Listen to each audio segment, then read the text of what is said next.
Yebo kunjalo emsakazweni Khosi FM Africa nenkolo sithi Africa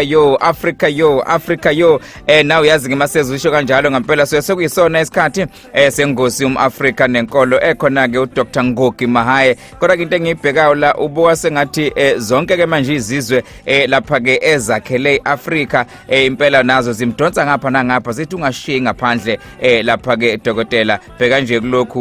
uthintwe kakhulu wabaPedi bathi dokotela masuhulula umlando ungashiyi ngaphandle siyafisa ukuzazi ukuthi singobani dokotela asikubingelele singena kuyona asingene kuyona amacengwane angifuni ukupholisa amaseko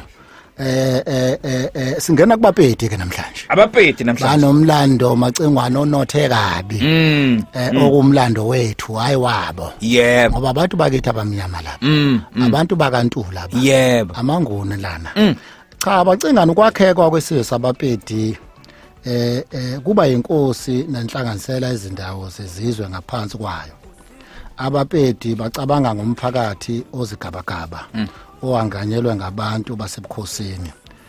bathi ke ngolimi labo bahonwana nabantukazi bathi ngolimi labo balada nabantu abaqhamuka ngaphandle bathi ngolimi labo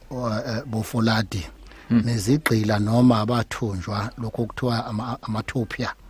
ungabantu abaphansi impumelelo kaSekwati nezindlalifa ukudonsela abanye abantu embusweni wabo kwabenza baba izingonyama phezulu kwamakhulu ezizulwane ezincane uSekwati wabesuthu basenyakatho wabuyisa uzinzo kubantu waqeda ubuzimuzimu wazakhela ubuhlobo nesilo sakithi umpande ngokumnika izipho zezimpaphe ezikhumba zelwane ezinoboya obunomfonomfo babesuka leni impela bafike baba bangana kakhulu nengonyama umpande bamlethela izipho ezihlukahlukene lezi sengibalile ngakho macingwana umbuso wabaPedi ngeke uchazwe njengesizwe noma umbuso owodwa ohlanganyele kodwa njengenhlanganisela yakhe ngempoqo nangomshado conquest and diplomacy ngempoqo Sokwati wanweba umngcele wombuso wakhe wawususa enhlonhlweni yase South Pansberg waze wawubeka emfuleni igwa okuthiwa iFar River ababusi babaPedi bona abanikeza amakhosi amancane esizweni sabo amakhosikazi uSekwati wayenqaba ukugcoba inkosi yayingaganiwe endlunkulu yabaPedi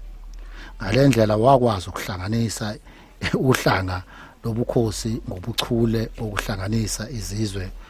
ngokudlulisa isithunzi sobukhosi kubantukazana njengoShaka wayekwenza ngokutshala amabutho akhe ezweni lonke laKwaZulu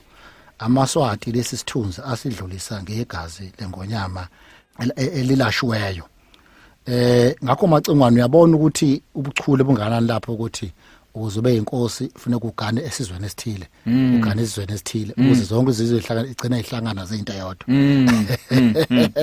uShaka yena wahlanganisa ngalamabutho engeke ngawabala cha lona uhlanganise ngokuzalana bagcina beyinto eyodwa abantu bengakwazi ukuxabana bengakwazi ukuloba sebeyazalana sekwakheka ubuhlobo nawe nje uma uganwa esibongweni esithile njoba ngeganwe nje mina kwaDloma kwanqumalo ebukhosini sesinobuhlobo obungeke busahlukana impela inkosi yabaPedi eyaba namandla aduma kakhulu usekhukhume kwelasentelasifale